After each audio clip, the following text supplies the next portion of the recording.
Então, além do gênero a que pertencem, nós diríamos que a mediação é mais ampla.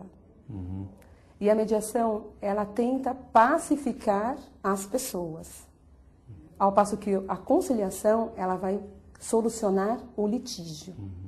Essa diferença é importante na medida em que, no processo, nós estamos balizados por partes e por princípios.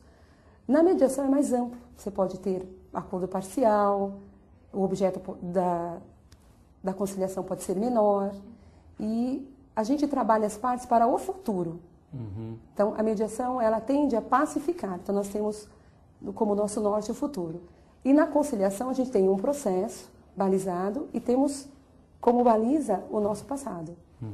Não sei se ficou claro a definição. Não, ficou muito claro. Importante, e tenho certeza que nosso telespectador apreciou muito essa diferenciação que a senhora colocou.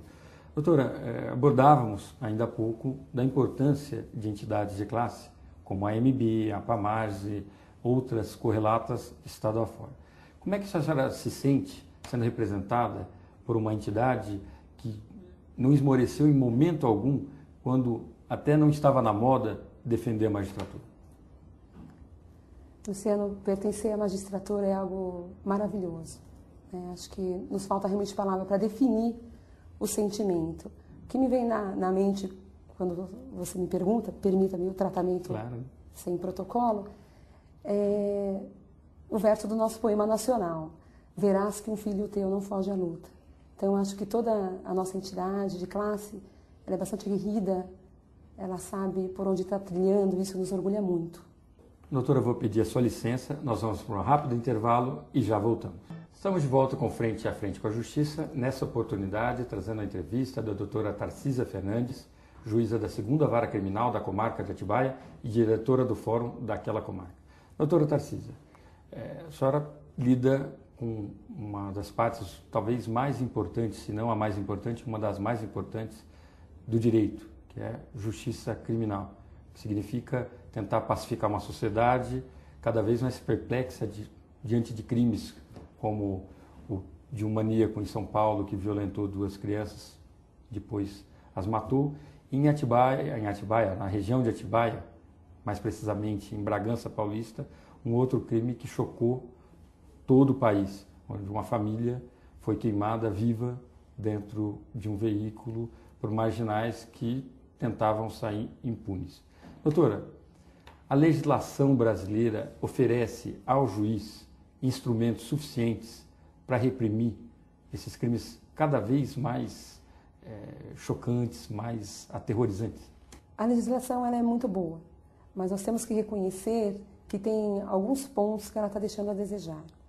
A transformação nos crimes hediondos, permitindo a progressão, algumas causas de diminuição de pena. Nós que tentamos aplicar uma pena mais correspondente ao fato típico, nós nos ressentimos disso, principalmente diante das cenas vividas pelas vítimas. Nós sentimos uma sociedade que precisa de uma pronta resposta.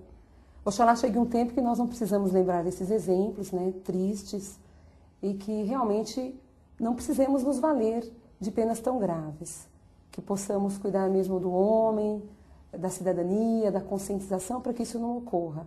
Mas, no momento, não podemos esquecer que essa seara precisa ser mais debruçada, precisa ser mais refletida, para buscarmos respostas mais efetivas. Doutora, a senhora acha que o caminho trilhado pelo Congresso, nesse particular, que é o seguinte: o menino João Hélio foi arrastado por quilômetros no Rio de Janeiro, então houve uma comoção e o Congresso se mobilizou, saiu com várias medidas emergenciais e pontuais: não, vamos fazer isso, e isso para. Aí depois vem a família em Bragança, que é queimada, e vários deputados se mobilizam, tomam tempo na TV e falam: olha, precisamos fazer alguma coisa. Depois vem o maníaco e de crise em crise, de crime em crime. O que a gente observou, o país observa, não há evolução, uma evolução pensada. Não falta a esse Congresso uma interlocução parecida com o que o Judiciário tem feito. A gente lembrou de campanhas: olha, vamos buscar na sociedade o que efetivamente está sendo necessário, o que o cidadão, ou jurisdicionado, no caso do Judiciário, o que ele está precisando, Não falta essa sensibilidade ao parlamentar, ao corpo parlamentar? Concordo plenamente com a vossa colocação e realmente nós devemos lembrar que as respostas não podem ser casuístas. Nós devemos trabalhar na prevenção. Isso também pressupõe uma reflexão sobre todo o sistema, por exemplo, penitenciário, sobre o tema sistema da execução, né? Como essas penas estão sendo aplicadas, como realmente atingir a função da pena, que também é ressocializar, repensar todo um sistema. E nós não podemos repensar sem estarmos próximos de todos esses atores, que é a sociedade, que é o jurisdicionado. Doutora, a senhora aborda um tema extremamente importante, por todo especialista em segurança aponta como importante a pena ter a função repressiva, isso é importante, prevenindo o crime, mas ao mesmo tempo, depois de que o criminoso foi levado a julgamento e apenado, ele precisa ser ressocializado. Afinal de contas, nós não trabalhamos com o conceito de prisão perpétua, nem pena de morte. Esse criminoso, em tese, volta para a sociedade num prazo, às vezes até um prazo inferior ao que deveria ficar. Como ressocializar essas pessoas? O Estado tem cumprido esse papel? Realmente é uma meta, né?